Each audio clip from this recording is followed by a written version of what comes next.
Assalamualaikum warahmatullahi wabarakatuh. Perkenalkan, nama saya Pandu Purwandaru. Di kesempatan ini saya akan menyampaikan mata kuliah Desain Budaya dari Fakultas Seni Rupa dan Desain Universitas 11 Maret. Baik, untuk materi perkuliahan dari Desain Budaya ini, saya akan menyampaikan tema yang berjudul Flowering of the Total Person Designing Living.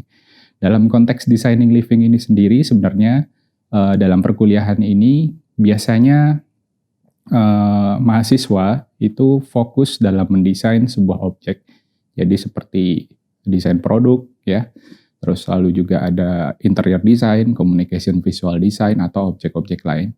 Tetapi di dalam perkuliahan designing living, kita akan mendorong mahasiswa untuk bagaimana mereka dapat mendesain sebuah komunitas, dan komunitas itu akhirnya nanti bisa secara berlanjut hidup dan juga hidup dengan mempertimbangkan aspek-aspek yang ada di dalam komunitas itu sendiri, seperti budaya, sumber daya alam, sumber daya manusia, dan lain sebagainya. Dan dalam kegiatannya juga nanti masyarakat dapat mengimplementasikan kegiatannya dengan mengimplementasikan kearifan-kearifan lokal yang sebenarnya sudah turun-temurun diselenggarakan atau digunakan oleh masyarakat lokal di kawasan tersebut. Baik, sebelum saya mulai untuk membahas inti materi, saya akan menyampaikan latar belakang terlebih dahulu terkait dengan definisi desain. Untuk definisi desain di sini saya membagi dua. Ada definisi desain dalam konteks Western atau Barat, dan juga definisi desain dalam konteks Ketimuran. Dan dalam konteks Barat di sini saya ingin menyampaikan bahwa ada contoh misalkan diutarakan oleh John Hesketh bahwa design is to design a design to produce a design. Bahwa desain adalah sebuah kata benda, ya. Sebuah konsep, desain adalah sebuah kata kerja, sebuah aksi perancangan. Desain adalah sebuah kata benda lagi, yaitu sebuah rencana, dan desain adalah sebuah output. Dalam konteks Barat ini mungkin kita bisa simpulkan bahwa definisi desain itu lebih ke arah konteks yang logik. Sementara dalam konteks desain di Timuran, di sini saya mengambil contoh definisi desain dari Jepang. Jepang itu memiliki definisi desain itu isho. Isho adalah desain, jadi desain equal to iso. Jadi kalau kita lihat di sini ada kanji dari iso itu sendiri terdiri dari dua simbol kanji. Yang kiri adalah simbol dari hati atau kokoro, yang kanan adalah simbol dari kanji dari kapak, ya, yang di framing dengan kotak gitu, dibatasi dengan kotak. Jadi maksud dari isho itu sendiri apabila kita definisikan secara keseluruhan adalah sebuah upaya perancangan dari hati kita, dan kita membuat sebuah karya melalui tangan kita, melalui alat, ya, yang kita gunakan dalam merancang, dan dari hati kita membuat karya diberikan ke orang lain dan bermanfaat untuk orang lain. Jadi intinya adalah desain itu sendiri adalah sebuah refleksi dari hati kita berikan kepada orang lain atau kepada masyarakat. Jadi kalau dalam Ketimuran definisi desain itu lebih ke konteks, values, meanings, ya, dan juga hal-hal yang bersifat spiritual. Baik, ini adalah sebenarnya sebuah landasan dari pendekatan designing living. Jadi seperti yang kita ketahui bahwa saat ini banyak sekali problem yang terjadi di daerah rural. Jadi di daerah pedesaan, ya, atau di pedalaman itu, apalagi sekarang sudah ada dana desa, ya. Jadi bagaimana pengembangan sebuah desa itu cenderung diseragamkan, dan ada banyak juga pengembangan-pengembangan yang tidak mendorong masyarakat lokal untuk menjadi main actor atau pemeran utama dalam pengembangannya, dan tidak ada sosok yang mungkin dia itu menotis kepada masyarakat lokal bahwa mereka itu punya potensi budaya, potensi alam, potensi values, dan lain sebagainya sebagai elemen-elemen dalam pembangunan. Seperti contohnya mungkin kita bisa lihat gambar ini. Jadi Mungkin kalau kita tahu di daerah Delanggu itu kan adalah daerah pertanian padi. Jadi kita seringkali melihat beras ya, beras lalu ada brandingnya Delanggu ya. Itu merepresentasikan secara geografis Delanggu adalah daerah pertanian.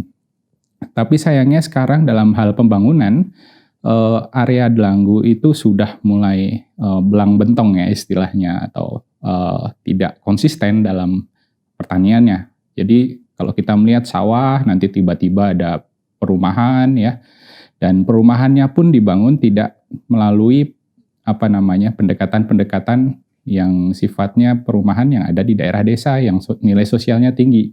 Jadi perumahan yang dibangun juga perumahan klaster yang satu pintu dan tentunya memiliki value sosial yang berbeda dengan masyarakat pedesaan itu sendiri. Dan contohnya di sini kita membuat mural agar tidak terlalu keras antara jarak atau perbedaannya itu. Dan contoh lain mungkin kita bisa lihat saudara-saudara kita di Papua. Jadi dalam kondisi pandemik seperti tahun ini, tahun 2020, kita banyak sekali yang mengalami kesulitan pangan, ekonomi, dan lain sebagainya. Tetapi di Papua, saudara-saudara kita mayoritas masih memiliki skill ya untuk bercocok tanam, menanam tanaman yang biasa mereka tanam secara turun-temurun, dan itu tidak masalah bagi mereka. Jadinya ketika kondisi pandemik, mereka kembali ke ladang dan menanam tanaman untuk kebutuhan pokok mereka dan selesai masalah ya. Tetapi ini akan berbeda apabila kita memaksakan untuk masyarakat Papua ini untuk menanam tanaman yang bukan tanaman asli mereka, misalkan padi. Dan itu justru akan menjadi problem-problem sosial kepada masyarakat dan kemungkinan besar justru akan menjadikan masyarakat lokal sebagai penonton dari proses pembangunan itu sendiri. Dan ini adalah contoh analogi lain. Jadi apabila kita melihat sawah, di sini yang kiri adalah sawah yang ada di dataran rendah ya, kotak-kotak ya, sawah kotak-kotak. Dan yang kanan adalah sawah terasering yang biasanya kita lihat di gunung atau perbukitan. Untuk yang kiri di sawah kotak-kotak itu sendiri tentunya perairan irigasi baik ya, karena memang sudah didesain dengan pintu-pintu saluran irigasi.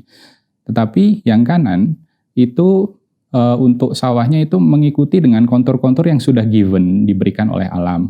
Dan juga ternyata ekosistem yang ada di area persawahan terasering ini lebih banyak dibandingkan sawah yang ada di dataran rendah yang didesain kotak-kotak ya.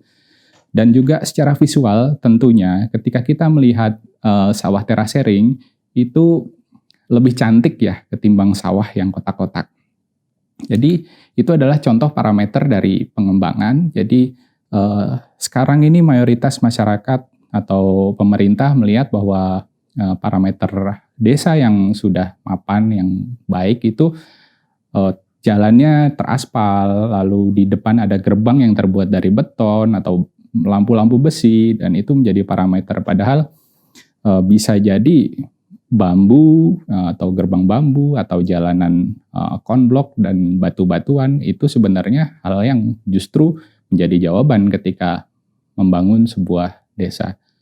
Baik, itu adalah contoh dari latar belakang. Dan untuk designing living itu sendiri, di sini ada dua hal yang perlu diperhatikan ketika kita membangun sebuah komunitas. Yang pertama adalah kita harus memiliki sifat yang aktif untuk mengajak masyarakat lokal, masyarakat pedesaan untuk membangun atau mendesain sebuah rencana-rencana dari program yang kita buat. Lalu juga kita harus punya upaya untuk bisa dekat dengan mereka dan juga kalau bisa menjadi bagian dari mereka gitu. Jadi kita adalah juga masyarakat desa itu sendiri. Dan yang kedua adalah karena kita dalam membangun tentu tujuannya adalah menciptakan sebuah desa yang berkelanjutan atau komunitas ya, yang berkelanjutan. Jadi di sini kita harus mempertimbangkan aspek ekonomi, jadi memberikan dampak ekonomi kepada masyarakat. Lalu dari aspek sosial tidak menimbulkan konflik-konflik sosial tentunya. Dan yang terakhir adalah secara lingkungan, justru dengan program yang kita buat, membuat masyarakat lokal menjadi lebih aware kepada lingkungan. Dan itu adalah hal-hal yang perlu diperhatikan dalam designing living. Baik, untuk designing living itu sendiri kita sebenarnya berbicara tidak hanya dalam konteks biologis ya. Jadi biasanya kita kalau mendesain barang atau apapun itu, kita memenuhi kebutuhan market ya, atau disebut dengan produk komoditas. Tetapi di sini kita akan berbicara dalam konteks sosial, jadi bagaimana dengan konsep desain atau pemikiran desain atau design thinking yang kita buat, itu bisa membuat masyarakat itu hidup secara sosial dan juga hubungan antara masyarakat dengan lingkungan juga terbangun dengan baik, mereka lebih aware kepada lingkungan seperti itu. Dan untuk menjawab pertanyaan tersebut, kita harus mengetahui terlebih dahulu what should be-nya. What should be itu apa yang harusnya kita desain gitu. Dan untuk mengetahui apa yang harus kita desain, itu kita harus memahami being dulu terlebih dahulu. Jadi actual existence-nya apa sih yang ada di desa tersebut? Atau dalam konteks designing living adalah kita harus memetakan terlebih dahulu treasures-nya. Dan bagaimana kegiatan-kegiatan yang sudah kita lakukan sampai saat ini ya di Fakultas Seni Rupa dan Desain Universitas 11 Maret, kita sudah melakukan beberapa kegiatan seperti kolaborasi dengan Design Culture Chiba University di Jepang, dan beberapa kegiatannya seperti tahun lalu 2019 kita melakukan kerjasama dengan masyarakat lokal untuk membangun sebuah kegiatan di Desa Inagaki di Aomori Prefecture di Jepang. Dan juga tahun 2020 kita mencoba untuk membuat sebuah kegiatan, walaupun di tengah pandemik kita mencoba untuk membuat kegiatan community dengan skala kecil di Delanggu ya, di Klaten, Jawa Tengah. Dan konsentrasi yang kita fokuskan di sini adalah bagaimana kita memformulasi sebuah ide-ide tourism dan juga bagaimana kita mengimprove craft design ya. Dan ini adalah flow yang kita lakukan dalam designing living. Jadi kita bersama mahasiswa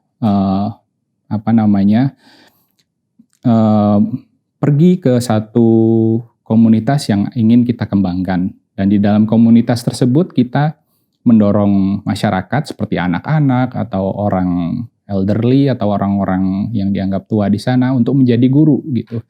Dan kita bersama masyarakat lokal keliling desa untuk melihat, memetakan treasures yang ada.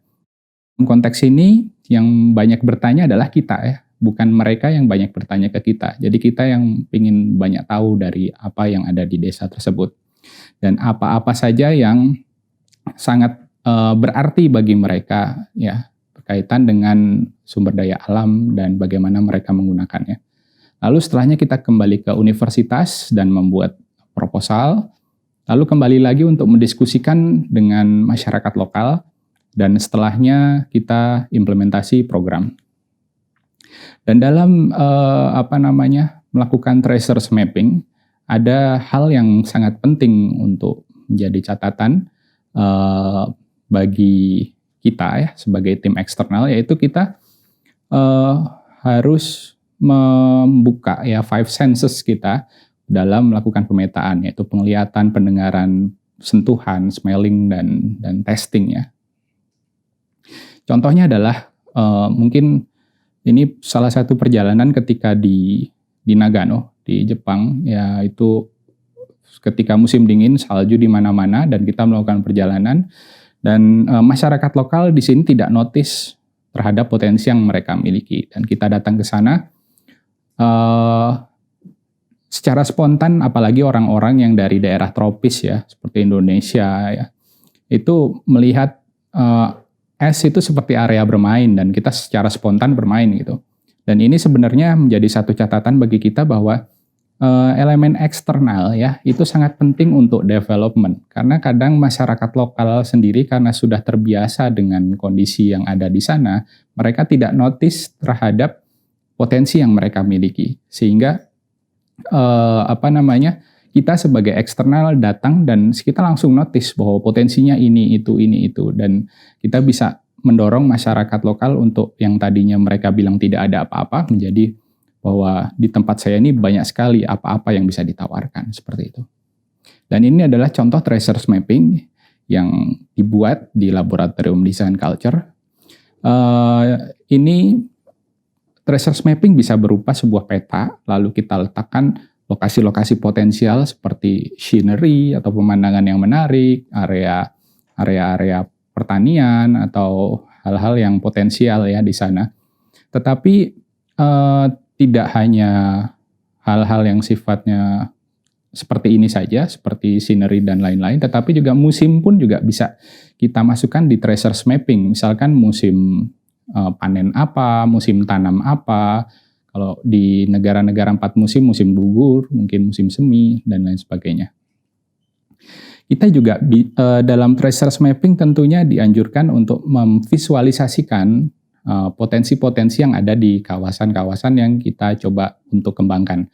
Jadi, mengapa divisualisasikan? Karena dengan metode ini tentunya akan menjadi lebih menarik ketika kita melakukan brainstorming atau developing idea seperti itu.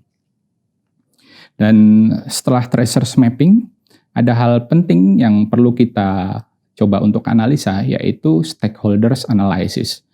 Dalam konteks stakeholders analysis ini ada 2 stakeholders yang perlu kita analisa. Yang pertama adalah internal stakeholders dan external stakeholders. Internal stakeholders adalah masyarakat yang berada di sekitar atau di daerah desa itu sendiri yang berkaitan langsung dengan kegiatan-kegiatan yang hidup di kawasan desa itu.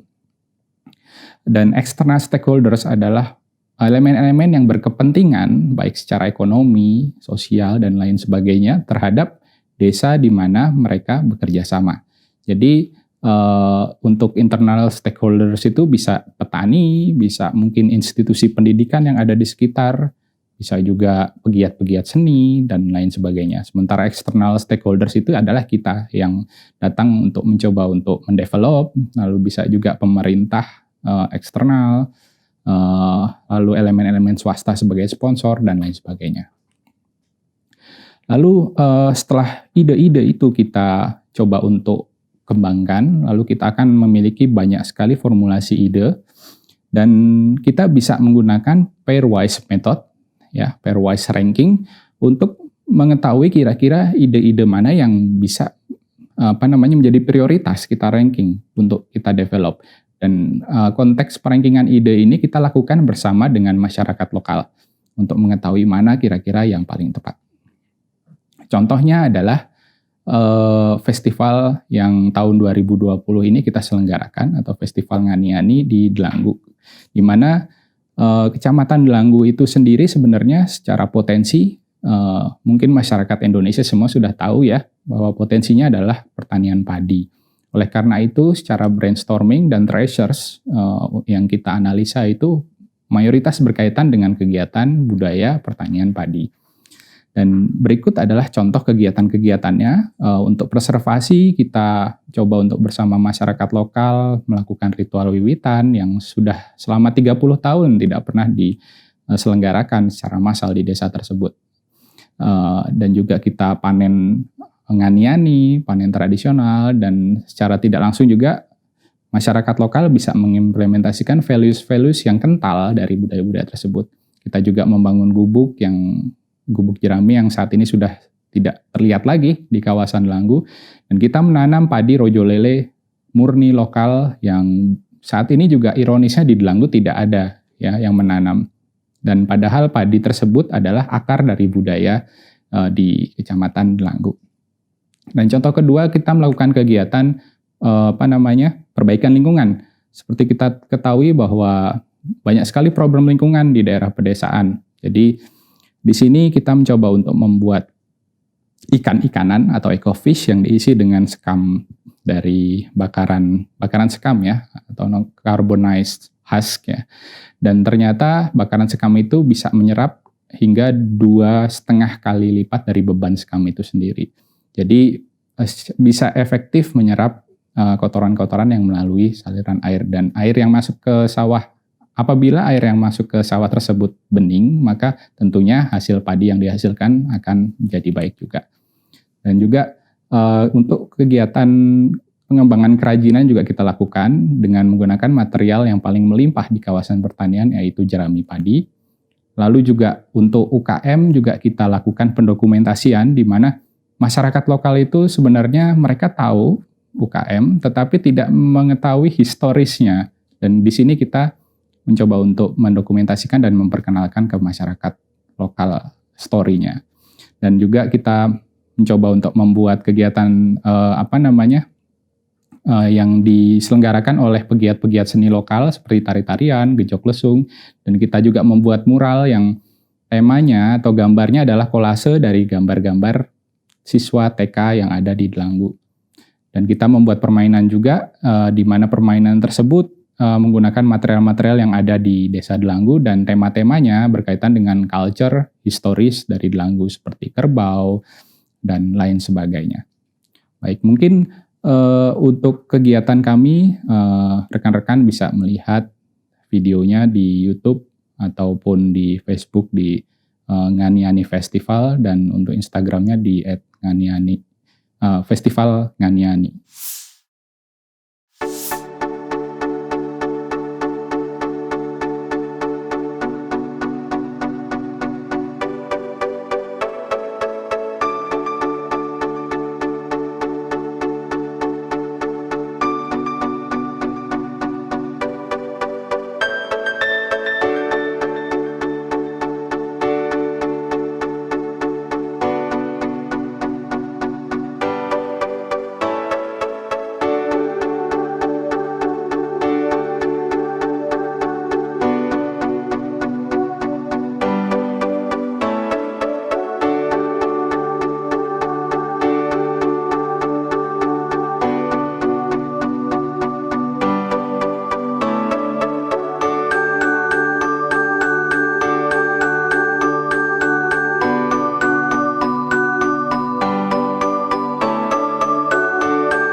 Baik, demikian yang bisa saya sampaikan.